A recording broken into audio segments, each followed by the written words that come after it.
เวลาพิเศษโอ้ไรหนออยู่ในงานใหญ่ของเฮาในคำนี้ถ้าทั้งหลายจะมีบางทีว่าโอ้คือพระอาจารย์ดาวกันทะสาโลกดอกนั่นคุณนั่นสยามกับพยาคอยจำบันไดกับทิพย์กับขออภัย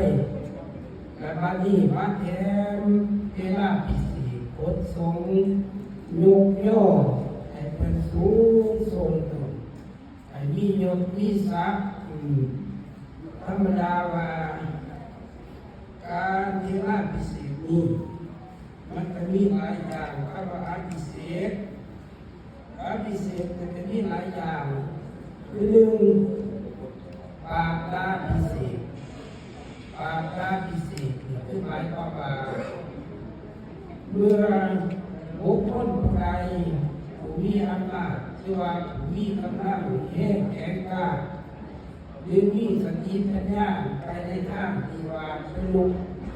เอาบาดเรื่องของปืนใส่ดาบใส่มีดใส่ปืนยกทัพไปตีเอาแตกสลายไปแล้วกับปาตาภิเษกขึ้นมา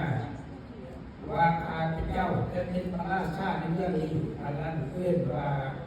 ปาตาภิเษกเขาก็จะคอยนี้เพื่อใดญาติโยมก็จะปรารถนาเพราะว่าได้มาด้วยเลือดเสื้อไขก็จะได้เป็นสัตว์ปาตาภิเษกก็คอยดีเพื่อใดน้องต่อมาแบบนี้ภิเษกอีกอันหนึ่งราชาภิเษกคำว่าราชาภิเษกมีหลายเพราะว่าคือพวกเราว่าบุคคลใดบุคคลหนึ่งที่ว่าจะสืบราชสมบัติเช่นว่าราชกุมารที่จะถึงแท่นสมเด็จพอของแผ่นคือเจ้ามหาชีวิตก็ต้องเรียกว่าราชาภิเษกอันนี้ได้มาด้วยสายเลือดวงตระกูลที่เคยเป็นกษัตริย์ราชาและปฏิภัยภาคประชาที่ทั้งหลายก็ได้ราชาภิเษกมี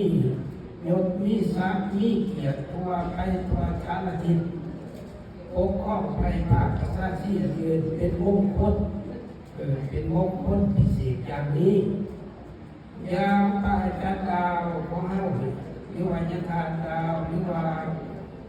จะใส่เป็นลูกแก้วลูกน้ำไปแล้วแต่ปานีหรือน้ำแล้วบาเทนาภิเษกอาจารย์